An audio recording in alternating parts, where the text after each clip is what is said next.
Shema Israel, Yahweh Eloheinu, Yahweh de Jacob. Israel, el Señor nuestro Dios, el Señor nuestro. Buenos días tengan todos ustedes. Estamos iniciando la mañana del día 10 del mes 2 del año 2024.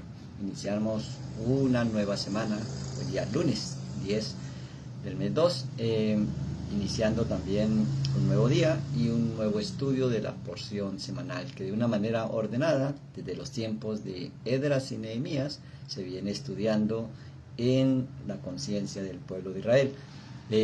Hoy tenemos la porción número 17 y tiene el nombre de Yitro y se traduce como el eminente. El tema que hemos seleccionado hoy es eso, el eminente, ser eminente. No sin antes darle gracias al Todopoderoso por el aire que respiramos, por el corazón que palpita, por saber que tenemos vida y que somos vida y le podemos dar vida a todo. Ser eminente. Esta semana estamos practicando esta porción del rollo de las Escrituras, que quizás es la más importante para la humanidad, porque hay una razón muy directa y práctica. Se dieron las leyes para la vida, los principios universales para vencer la muerte, se dio la instrucción, se dio la Torá. O sea que la humanidad fueron endulzadas, enriquecidas, como cuando colocamos dulce, algo como la miel, la tierra que fluye leche y miel, y se le coloca al alimento sal, entonces tiene sabor, tiene dulzura. La vida, cuando sabemos quiénes somos y a qué hemos venido, y por eso se establece en estas leyes el yo soy, es saber quién eres. Ser eminente es sobresalir o demostrar gran habilidad, y por eso la responsabilidad es establecer esa eminencia y poder saber que yo soy es saber quién eres. Esa es la aplicación del nombre del Todopoderoso. Ser una conciencia que no tiene forma, pero que le podemos dar forma, y la manera correcta de darle forma a esa conciencia es a través de las leyes del Creador, la conciencia más elevada. Y por eso esas leyes que nos permiten formar todas las cosas para bien, entonces pues toma forma de la personalidad que cada ser le dé, darle forma al pensamiento del Creador.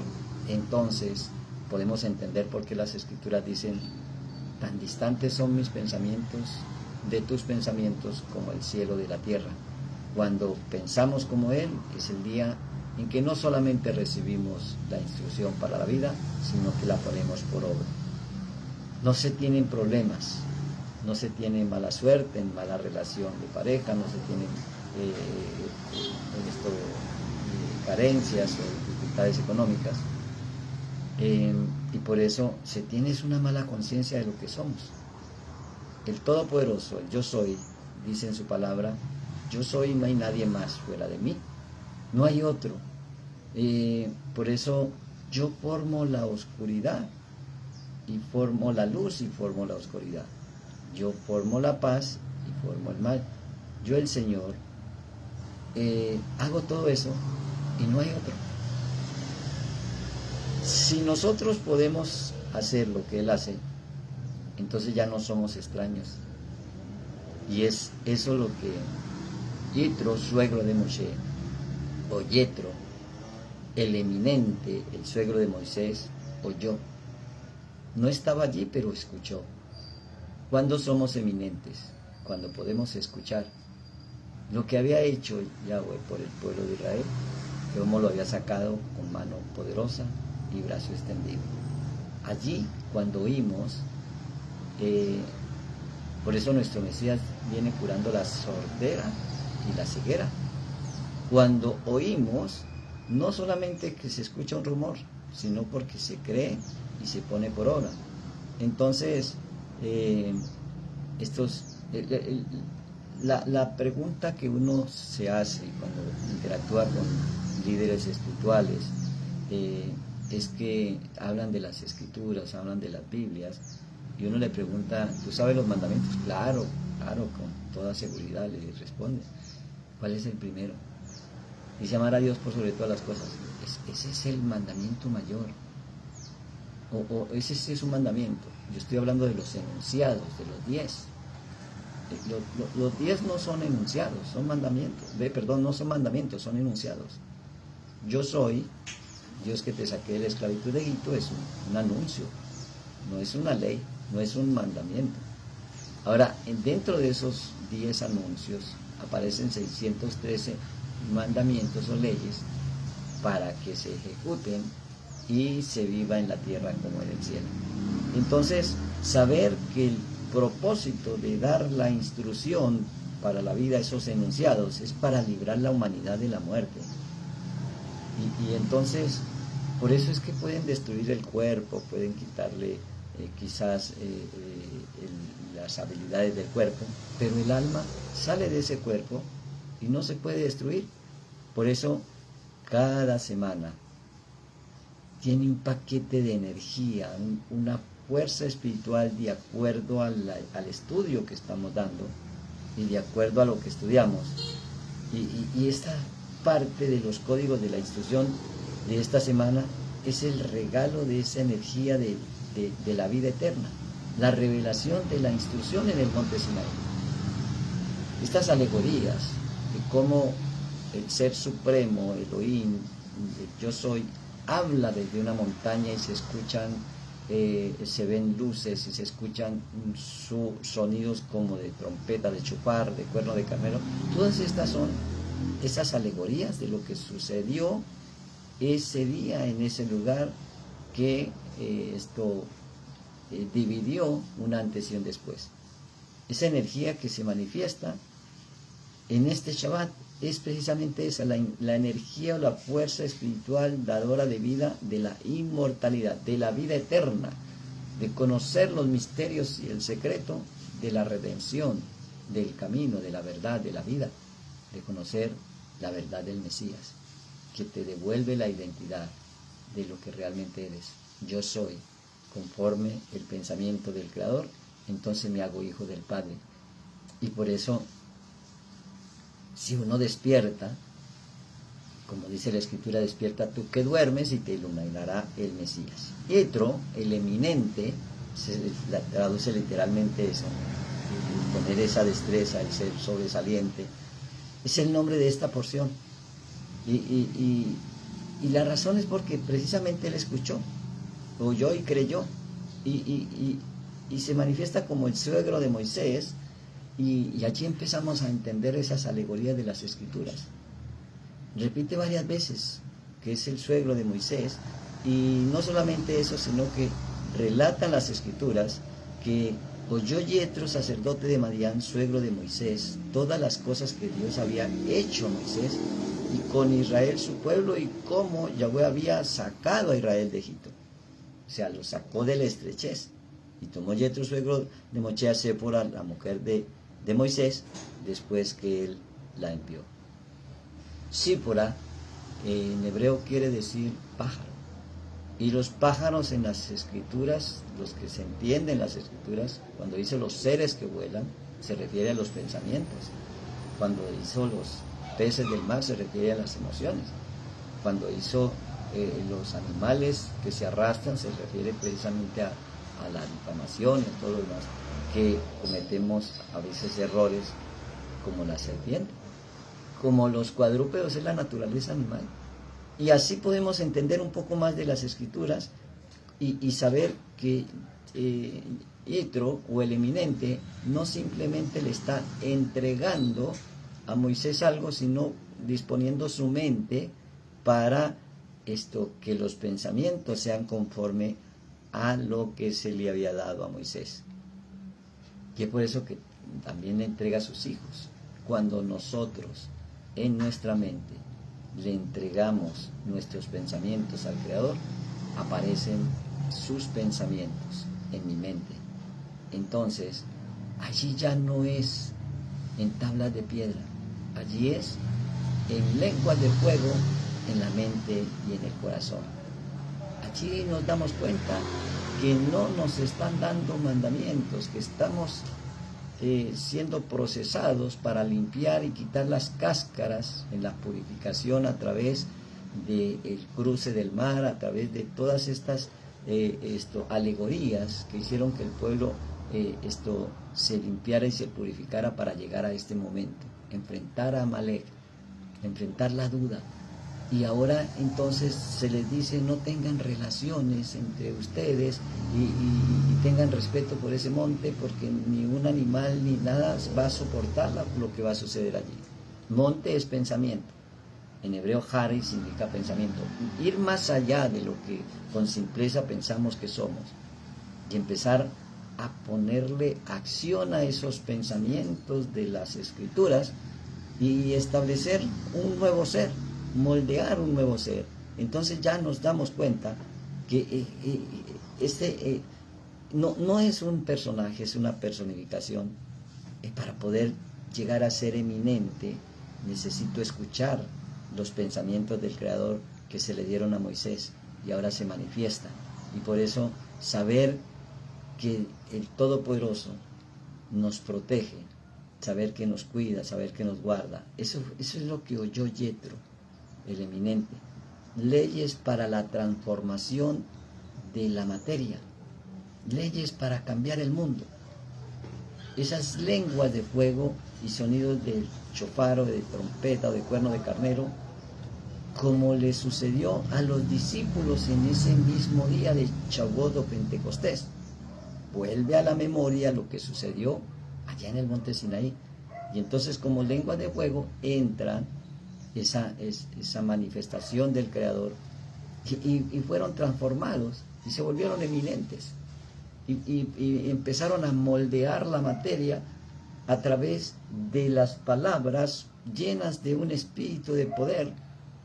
Y entonces, cuando decían que un enfermo se sanara, se sanaba.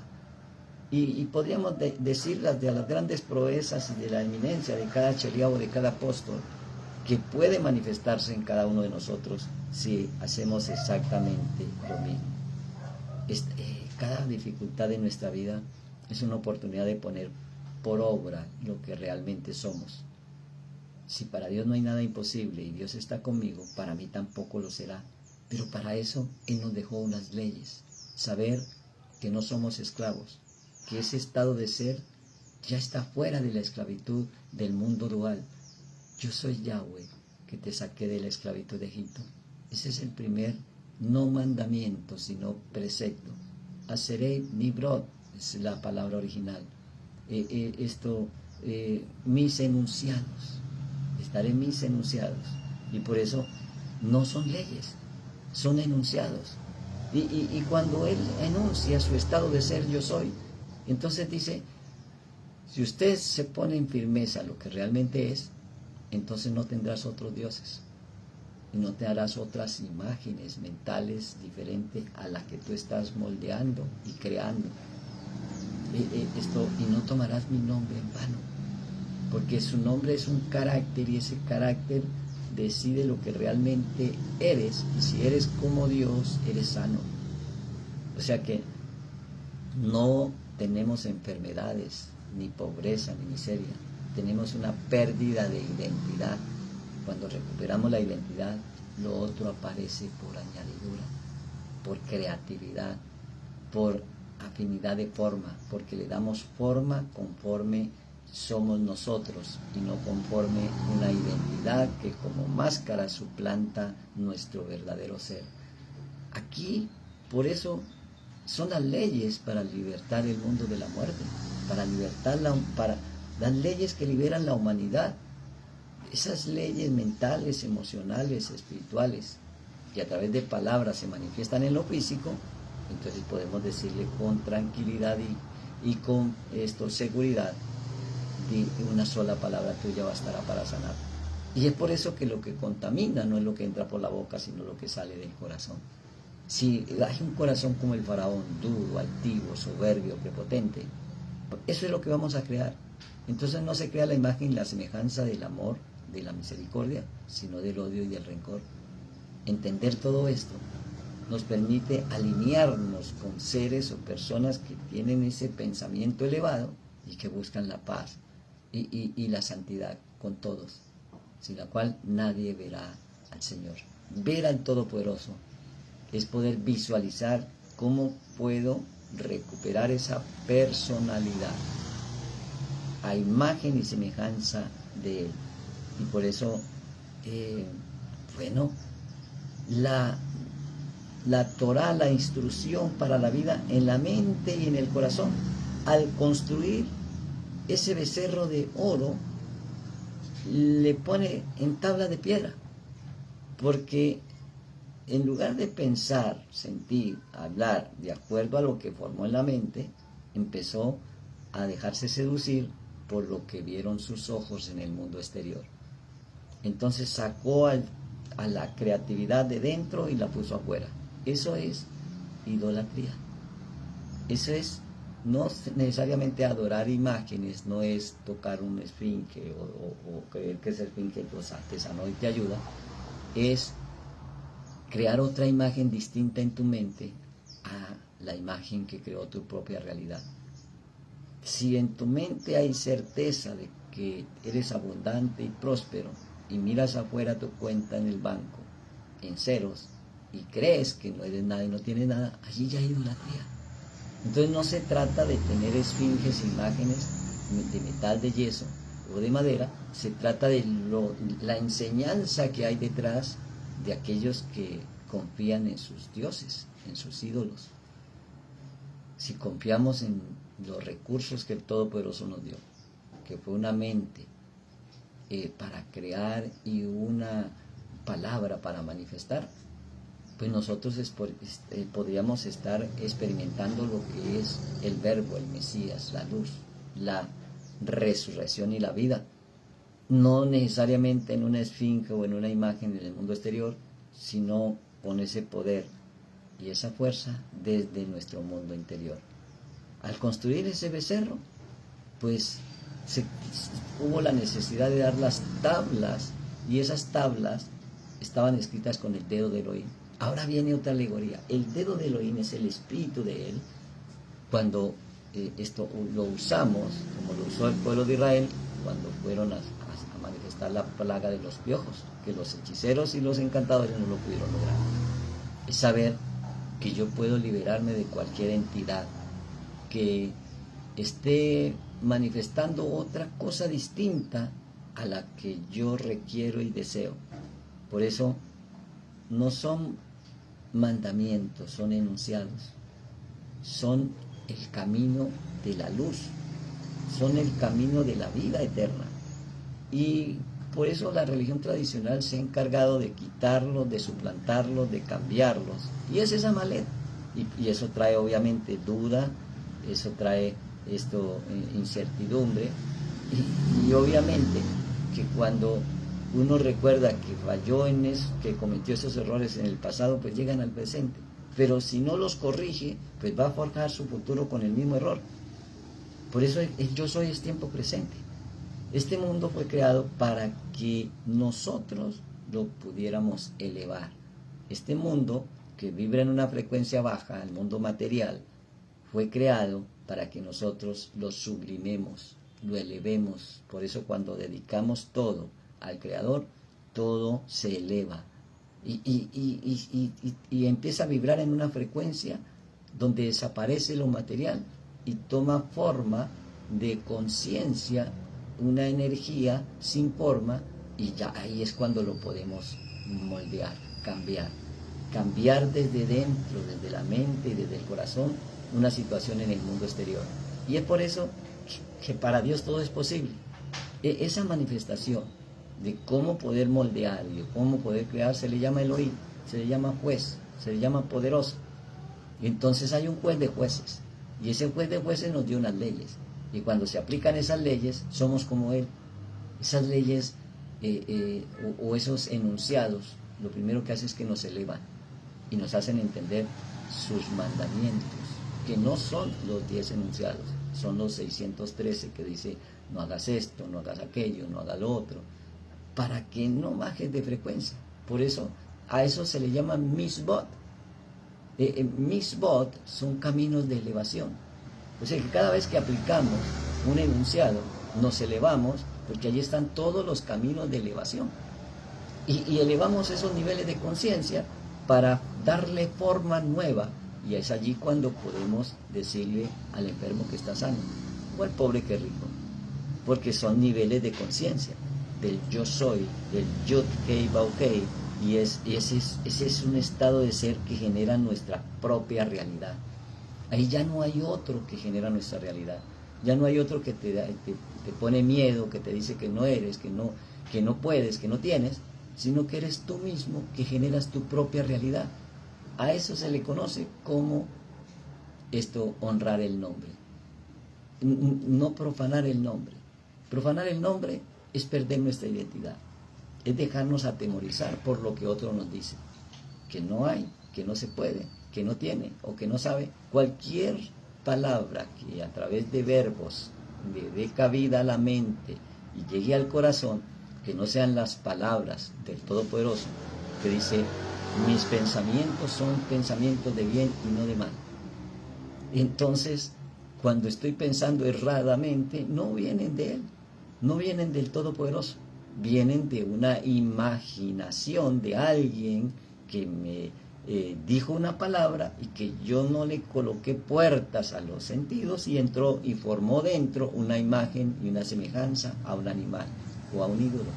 Y entonces entender estos pequeños principios de lo que vamos a estudiar en esta semana, esos 10 enunciados que se dieron en el monte Sinaí, que partieron la historia de la humanidad y establecieron un antes y un después.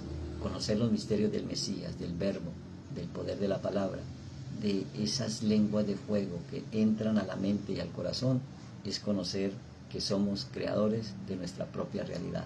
Que tengas una buena mañana, Boker Tov, y vamos a iniciar una maravillosa semana conociendo el eminente que está dormido dentro de ti.